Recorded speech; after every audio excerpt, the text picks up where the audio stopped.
Kumustahin naman po natin ang daloy ng trapiko ngayon sa North Luzon Expressway. Nakatutok doon live si Maria Bulaklak ausente. Maria.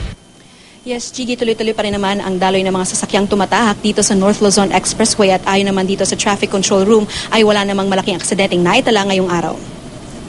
Para sa mga paluwas pa lang dahil may trabaho pa sa Maynila bukas, wala namang problema sa paglabas ninyo sa Balintawak exit. Sa Mindanao Tollgate naman, maluwag din po ang daloy ng mga sasakyan. Sa Dao exit naman, wala rin pong kaproblema magaan ding dumaan sa bahaging iyan. Kung ihahambing nung Huwebes at Biyernes, mas magaan pa raw ang biyahe sa NLEX ngayong araw.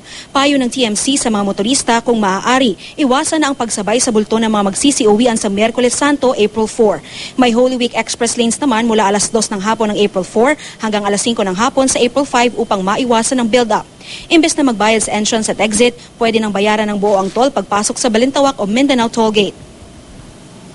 Planuhin po natin yung biyahe natin, mahaba po yung bakasyon. So, kondisyon po natin yung sasakyan, yung pong blow bag po, i-check po natin lahat ng sasakyan. Pati po yung kondisyon po ng driver.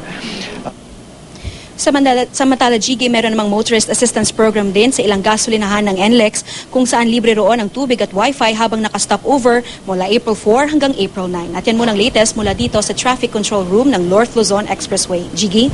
Maraming salamat, Maria Bulaklak ausente.